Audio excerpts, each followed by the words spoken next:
নমস্কার বন্ধুরা, আবারও চলে এলাম একটি টেস্টি ভর্তার রেসিপি নিয়ে। আজ বানিয়েছিলাম লাউ পাতার ভর্তা।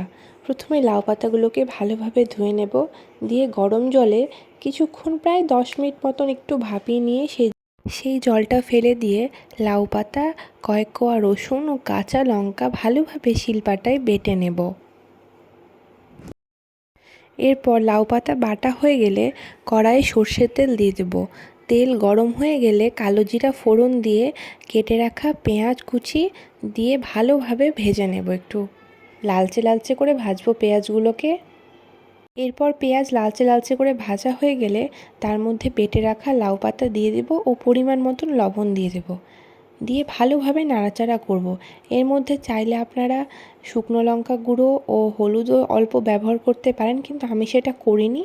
এতে লাউ পাতার নিজস্ব যেটা গন্ধ সেটা বেশ ভালো থাকে, খেতেও খুব টেস্টফুল হয়। তাই ব্যাস এভাবে শুকিয়ে এলেই তৈরি আমাদের লাউ পাতার ভর্তা বা বাটা। ভিডিওটি ভালো লাগলে লাইক, কমেন্ট অ্যান্ড শেয়ার।